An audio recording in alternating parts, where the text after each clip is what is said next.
Without further ado, I just can't tell you how much I'm thrilled to have this gentleman back again. It was 4 years ago. We were trying to remember because both of us are getting older. Memory slides. But 4 years ago, Senator Elbert Guillory from Louisiana produced a video explaining why he was leaving the Democrat Party, or I think you referred to it as the Democrat plantation, and joining the Republican Party. That video went viral, and if I remember last night correctly, you told me that it's been viewed by 15 people. 15 million people, I'm sorry, 15 million people have seen this video, and he's just a fantastic individual. We went to dinner after the first Friday happy hour, and we had some fun with your assistant, who was really worried because he traveled with himself to Las Vegas, and she was worried he could get into trouble. And so he called while Elbert and I were in the car, and I said, I don't know where he is. I said, we had dinner. He met a young lady who was very, very attractive, and she said she'd be happy to take him back to the hotel. And I'm assuming he's okay, and I thought she was going to have a cow. I had to let her off the hook and let her know everything was okay. So without any further ado, ladies and gentlemen, please welcome Senator Elbert Guillory.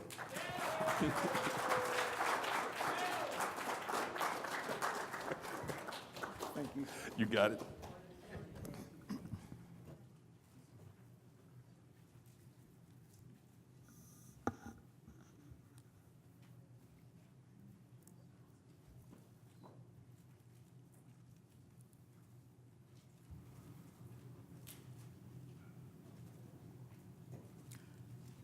Americans, we have reached a fork in the road. More so than at any time since the Civil War. Today, America must choose a path.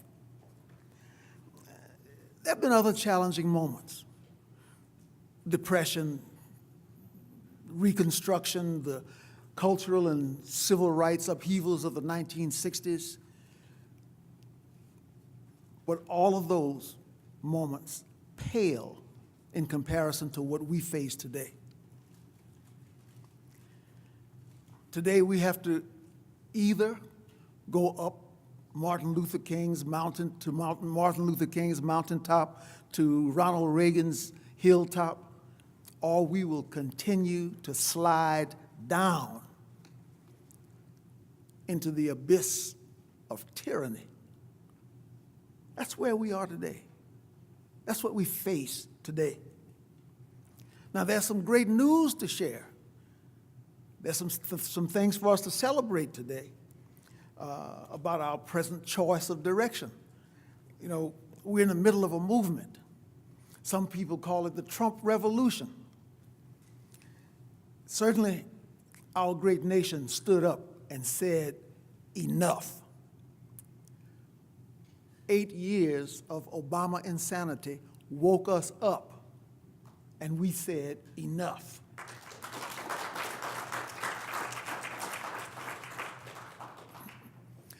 So in barely the time that it takes to get a life from conception to birth, we've experienced a new birth of freedom in America. New traditions, like in energy. We've been held hostage to foreign oil for a very long time. Our politicians kowtowed to foreign oil potentates while selling out the American people. We said enough. And in just a few months, Trump has opened drilling more and in more places here at home.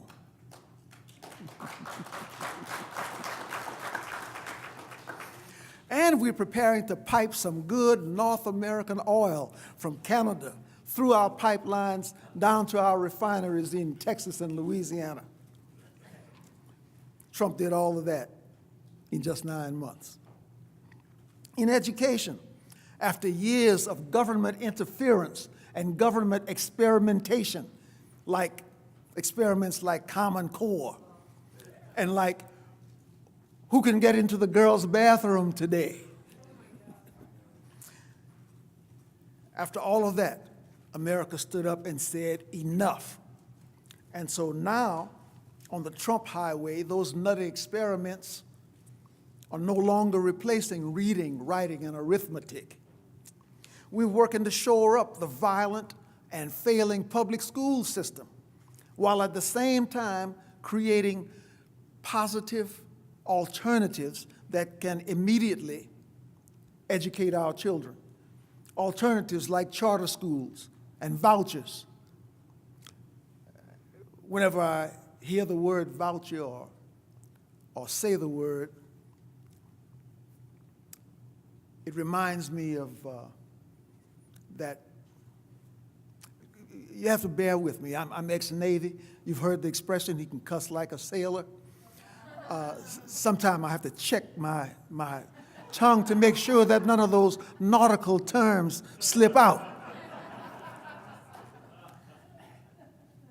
So when I hear the word voucher, I think about that dude who was in the White House and how he fought against successful voucher programs in Washington, D.C. and in Louisiana. Voucher programs that permitted little poor children to take the government money and escape those failing, violent public schools, go down the street and get a good education at a private school.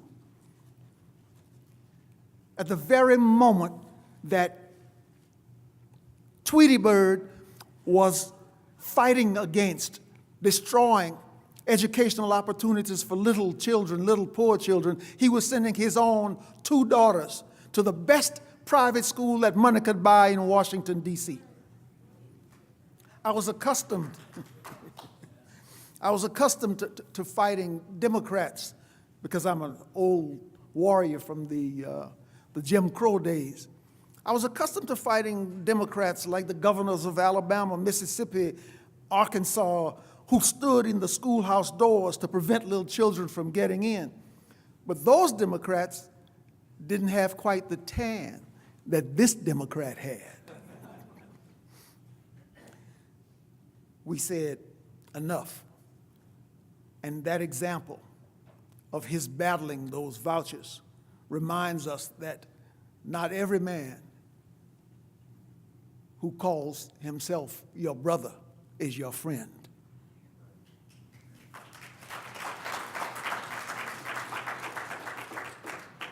In just 9 months, Trump and Education Secretary Betsy DeVos are creating a brighter future for America's children, more than half of whom cannot read, write, or compute at grade level. Many of whom cannot speak the English language, cannot speak standard English. And that remark, just for the record, is not directed toward immigrants. I'm talking about people who've been here for generations and cannot speak the English language. In jobs, Americans watch the Democrats and their free trade get rid of a lot of jobs, export them to other countries, destroying our textile manufacturing, destroying our steel manufacturing. Americans, we said enough. And President Trump canceled Obama's free trade, Pacific Free Trade Agreement, and every clear-thinking American stood up and cheered.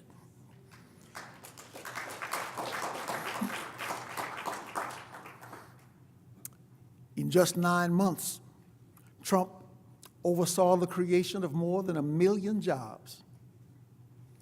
Businesses, large and small, now with the burdens of government overregulation being taken from their backs and their hopes about tax reform, are hiring again. We're putting Americans back to work. We are giving American families the dignity of being able to support themselves once again. And he's done that in just 9 months. Now, Trump hasn't drained the swamp yet, but he has defunded Planned Parenthood to protect the unborn.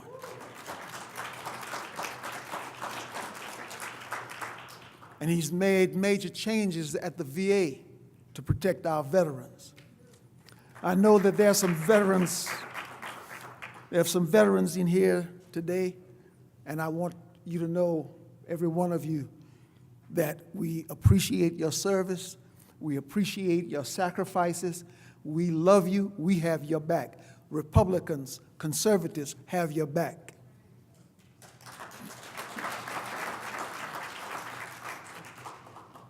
Now, we're celebrating those successes of President Trump, but we have a long way to go. We have some very serious threats to our republic today. Freedom of speech today is under attack. Now, in most countries, freedom of speech is under attack by governments. Here, today, freedom of speech is under attack by the left-wing goons. Our universities are particular violators of freedom of speech. They want all speech to be politically correct. They don't want hard truths to be set forth into the public domain.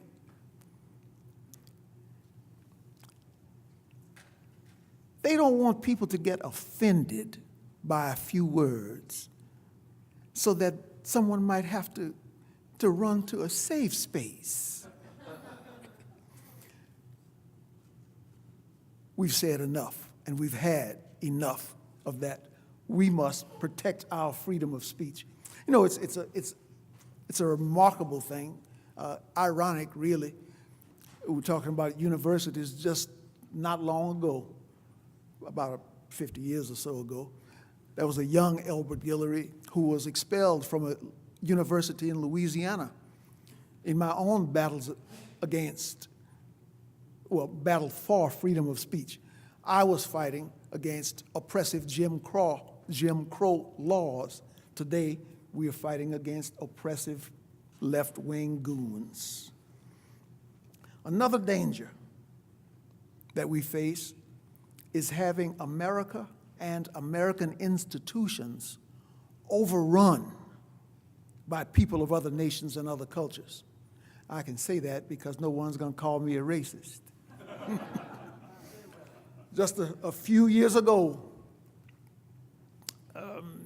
Slumbo flung open our doors and brought in hundreds of thousands of people from Central America, including the violent M13 gangsters, including many people from the Middle East.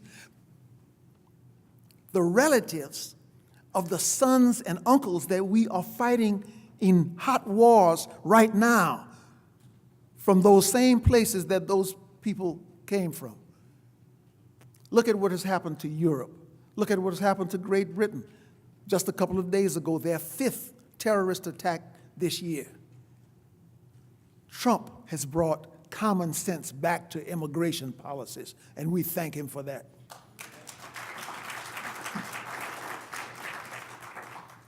The Democrats' open borders gave us less safety on our streets from violent thugs and violent terrorists, but also our schools, our health care, food stamp, Social Security systems are all stressed, if not overwhelmed.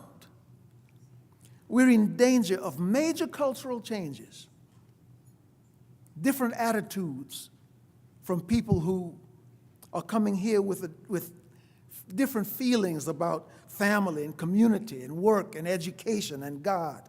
Those changing attitudes can dramatically change the American way of life if we are not very careful during these next 5 years.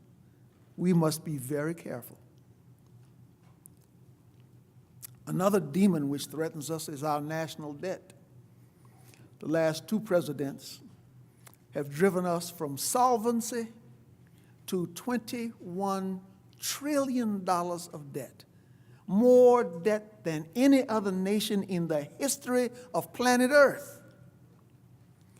Trump has promised to cut spending, but I don't see a fire in the belly of Congress to cut that spending. We are going to have to stand up again and tell them we had enough. We have to cut foreign spending. Our welfare to the world, called foreign aid, is off the chain. Our military spending is past the moon. Look, I'm a Navy veteran from the Vietnam era. I believe in a strong and robust military. I believe in destroying every threat to our homeland.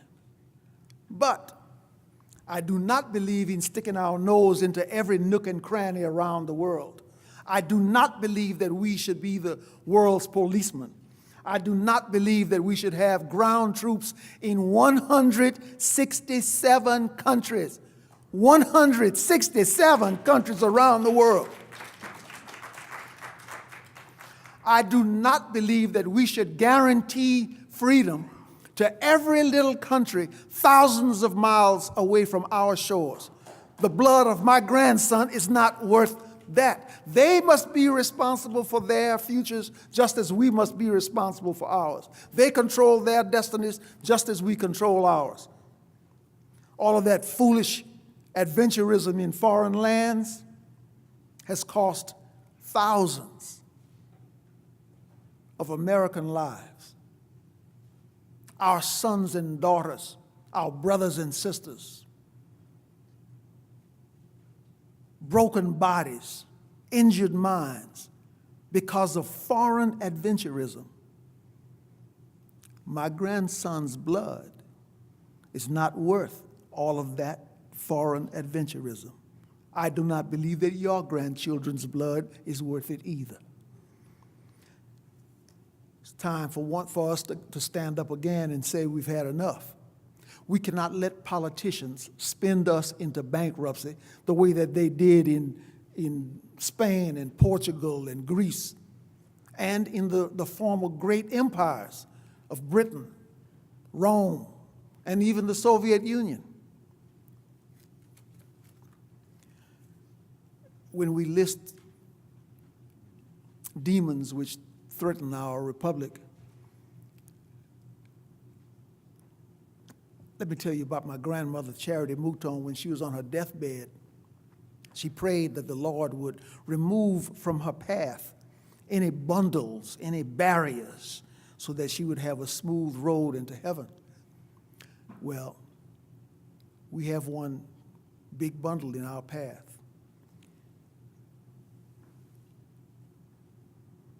A nation which permits the murder of 1 million of its most helpless citizens every year cannot depend on the generosity of God, cannot expect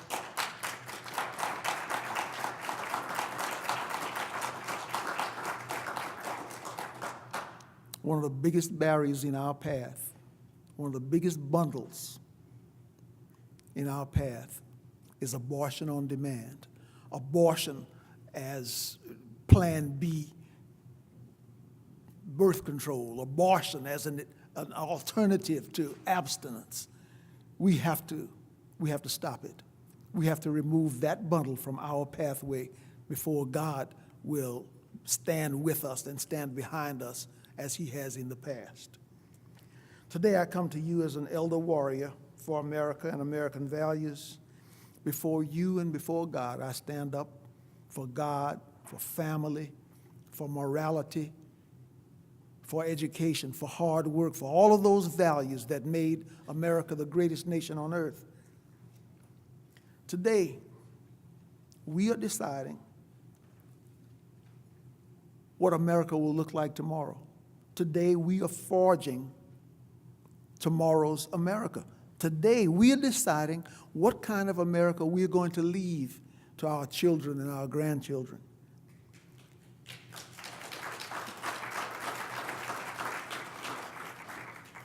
Earlier, I said that we reached a fork in the road, and we really have.